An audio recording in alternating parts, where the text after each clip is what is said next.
नमस्कार, आप देख रहे हैं वीआईपी न्यूज। मैं हूं आपके साथ प्रज्ञा तिवारी। रुक करते खबरों की ओर। भिलाई के बेबे नानकी गुरुद्वारा खुर्सीपार में इंद्रजीत सिंह ने अपने पिता स्वर्गीय वीरा सिंह की पुण्यतिथि पर श्रद्धांजलि अर्पित की। इस अवसर पर 15 किलोवाट का सोलर सिस्टम और 500 लीटर क्षमता का वाटर कूलर का शुभारंभ किया गया। वहीं इंद्रजीत सिंह ने गुरुद्वारे के विस्तार के लिए लाखों रुपए की सामग्री भी प्रदान की। इस दौरान कार्यक्रम में सुखमणी साहब का पाठ, गुरु कीर्तन और विशाल लंगर का आयोजन किया गया। वहीं रक्तदान शिविर में 28 यूनिट खून भी दिया गया।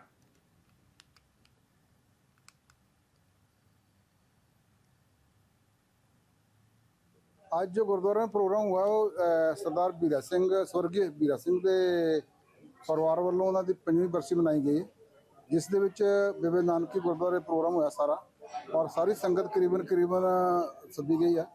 और ਉਹਨਾਂ ਵੱਲੋਂ सोलर पैनल जो जहाँ 15 वाट का गुरुद्वारा को डोनेट किया गया और साथ में पानी का वाटर कूलर जो दिया गया है, जो उनकी सेवा उनके मतलब परिवार सरदार इंद्रजीत सोटू जो कर रहे हैं, उनको अपने उनके चरणों उनके मतलब रास्ते पे चल कर रहे हैं और बहुत बढ़िया उनके परिवार को गुरु महाराज और सेवा बख्शे और ऐसे आगे बढ़ के सेवा करते रहे। जसवीर सिंह चाहल, चेयरमैन छत्तीसगढ़ सिख।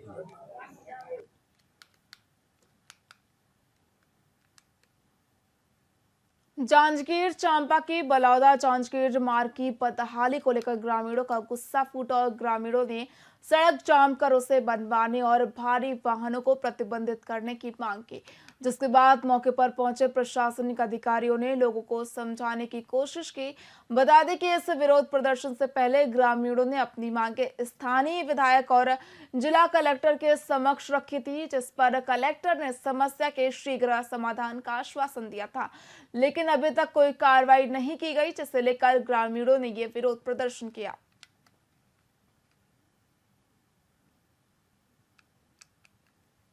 लोगों की मांगे अलग अलग बढ़ते जा रही है कि बोल रहे हैं कि बाईपास है, जो मांगों को लेकर कर रहे हैं तो उस मांगों को तो हम लोग कर रहे हैं। क्योंकि यहाँ पर बहुत ज़्यादा मतलब गाड़ी चल रही है और रोड बहुत ज़्यादा खराब है, इसलिए हम लोग को आए दिन किसी न किसी प्रकार की प्रॉब्लम होती रहती है। इन लोगों की अभी जो यहाँ पे चक्का जाम किए हुए हैं उसमें इनकी 4-5 मांगे हैं। तो सबसे पहली मांग तो उनकी ये है कि इसमें जो गड्ढे हैं उनको जो है सीमेंट कंक्रीट से भरा जाए और या सड़क की मरम्मत की जाए। ना चाहिए हाईवा बिल्कुल बंद होना चाहिए, पूरा धूल हम खात हैं सब दिन।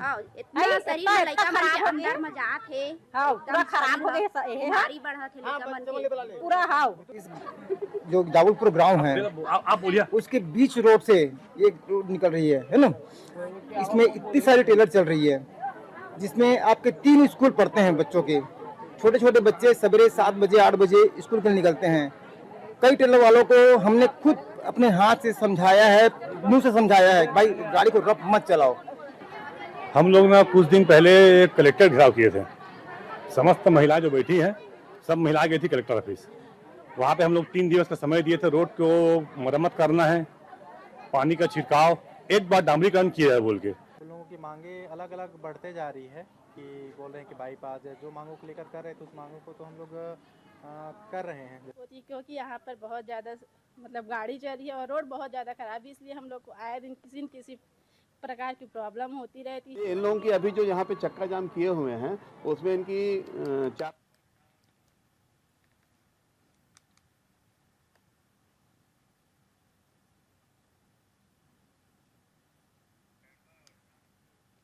रायपुर में कांग्रेस ने प्रेस कॉन्फ्रेंस की, जिसमें प्रदेश के पूर्व मुख्यमंत्री भूपेश बघेल और पीसीसी चीफ दीपक बैज समेत कई दिग्गज नेताओं ने शिरकत की। इस दौरान दीपक बैज ने बताया कि 27 सितंबर से शुरू हुई न्याय यात्रा का 2 अक्टूबर को समापन हो गया है।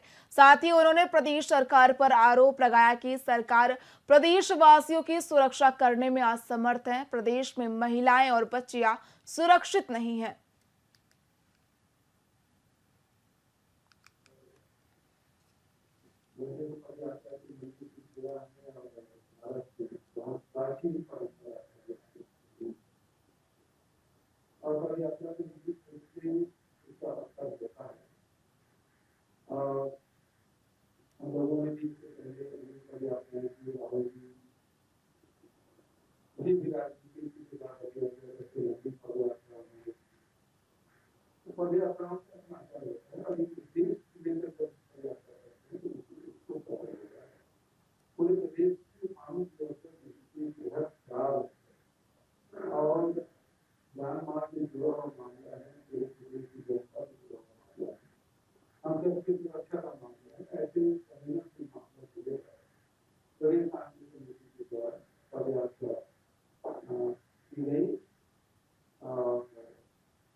फिर अभी बाई इलेक्शन भी है, नगरीय निकाय चुनाव भी है, पंचायत चुनाव भी है। इसके बाद रणनीति के बाद फिर प्रदेश में सरकार के खिलाफ में किस तरह से लड़ाई लड़ना है, इन सब मुद्दों को लेकर फिर हम चर्चा करने के बाद फिर हम सरकार के खिलाफ आक्रामक रूप से हम लोग फिर जनता के लिए, छत्तीसगढ़ की जनता के लिए, हित के लिए, न्याय के लिए हमारी लड़ाई, हमारा संघर्ष आगे जारी रहेगा।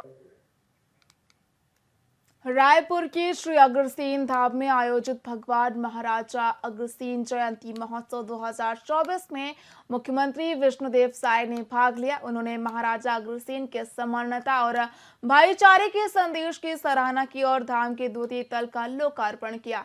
बता दें कि मुख्यमंत्री ने अग्रवाल समाज की सेवाओं की प्रशंसा करते हुए कहा कि समाज की उन्नति के लिए संस्कृति और अर्थव्यवस्था का संतुलन जरूरी है। वहीं कार्यक्रम में उत्कृष्ट कार्य करने वालों को सम्मानित किया गया।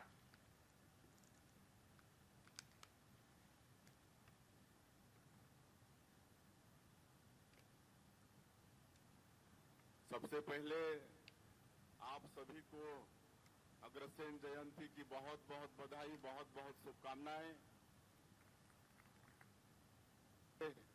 नवरात्रि भी प्रारंभ हुआ है, तो नवरात्रि की भी बहुत बहुत बधाई, बहुत बहुत शुभकामनाएं। आज मेरा सौभाग्य है कि भगवान राम के वंशज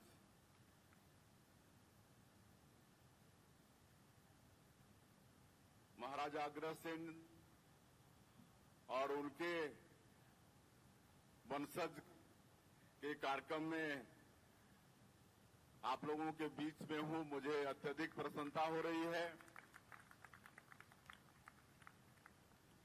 और जैसा अग्रवाल कहने से ही, अग्र कहने से ही सभी चीज में आगे रहने वाला समाज, परोपकार में आगे, व्यापार में आगे, सेवा भाव में आगे, शिक्षा में आगे, सब चीज में आगे रहने वाला ये अग्रवाल समाज, आप लोगों के बीच अपने आप को पाकर मुझे अत्यधिक प्रसन्नता हो रही है। बंधुओं, कोई भी समाज अपनी संस्कृति और अपनी अर्थव्यवस्था के बल पर आगे बढ़ता है। इन दोनों के संतुलन से ही वास्तविक उन्नति होती है। नवरात्र की देश भर में धूम देखने को मिल रही, वहीं आस्था के इस महापर्व में हर तरफ भक्ति और आस्था की गंगा बह रही है। नवरात्रि को लेकर छत्तीसगढ़ में विभिन्न आयोजन किए जा रहे हैं। समाज का हर वर्ग देवी के दरबार में माथा टेकने के लिए पहुंच रहा है।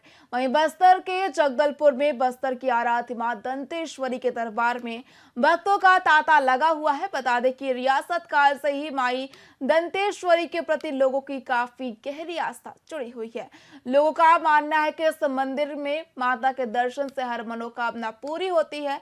यही वजह है कि छत्तीसगढ़ से ही नहीं बल्कि बाकी राज्यों से भी हजारों की संख्या में श्रद्धालु जगदलपुर में मौजूद मां दंतेश्वरी देवी के मंदिर में दर्शन के लिए पहुंचते हैं। वहीं बस्तर के राजा कमल चंद भंजदेव ने सभी को बस्तर दशहरा में शामिल होने का निमंत्रण दिया और दशहरा धूमधाम से मनाने की अपील की। मेरा परंपरा से चली आ रही है और ये हमारे परिवार के बनाई हुई माँ दंतेश्वरी कुल देवी है और साथ साथ आराध्य माँ दंतेश्वरी बस्तर संभाग और सभी की सभी यहाँ आकर के ज्योति कलश जलाते हैं। जैसे कि आप जानते हैं शक्ति की उपासना होती है, दो तरीके के कलश जलते हैं, एक हम ज्योति कलश बोलते हैं और एक शक्ति की उपासना करते हैं। दोनों की हम यहाँ आकर के उसको अखंड ज्योत रखते हैं और वो अखंड ज्योत की पूजा आज से प्रारंभ होकर के अष्टमी तक चलेगी। उसके बाद पुनः हवन होने के बाद उसके साथ बहुत सारे कार्यक्रम हमारे बस्तर दशहरा में, जैसे कि रथपति की उपाधि राजा को मिली, रथ भी चालू हो जाएगा। जोगी बैठेगा, जो कि राजा पहले बैठते थे, अब उसको जोगी परिवार को दिया गया जिम्मेदारी, जोगी बैठेंगे। उसी तरीके से बहुत सारे परंपराएं जो चली आ रही है, वैसी परंपरा को वापस पुनः माई के साथ यही आशीर्वाद मांगे बस्तर में जो मन अभी बहुत ही बहुत ही दर्दनाक हम लोगों ने कोविड की महामारी से गुजरे। ऐसा कोई महामारी हमारे देश में ना है, छत्तीसगढ़ में ना है, बस्तर में ना है, पूरे विश्व में ना है, इसकी प्रार्थना की। और साथ साथ यही कि पूरा दशहरा अच्छे से गुजरे, अच्छे से निपटे। और साथ साथ जितने भी हमारे श्रद्धालु आए बस्तर से लेकर के बाहर से भी आजकल पर्यटन बहुत आने लग गए, तो उनको भी प्रचार प्रसार का मिले। और साथ साथ मैं मीडिया साथी से बोलना चाहूँगा, अब इसको ज़्यादा से ज़्यादा प्रचार प्रसार करें ताकि आने वाले समय में ये पता चले कि सबसे ज़्यादा पुराना दशहरा कोई है। 601वां वर्ष चला, 601 इस साल होगा उसका, 601 महीना चला। और साथ साथ सबसे ज़्यादा चलने वाला, लंबा चलने वाला दशहरा हमारा 75 दिनों का। इसे प्रचार प्रसार करने की ज़रूरत है ताकि आराध्य माई दंतेश्वरी के साथ साथ असंख्य देवी देवता जो यहाँ उपस्थित होते हैं उनकी पूजा अर्चना और साथ साथ उनका आशीर्वाद पूरे ही बस्तर को ही नहीं, छत्तीसगढ़ को ही नहीं, पूरे के पूरे देश को मिले। परंपरा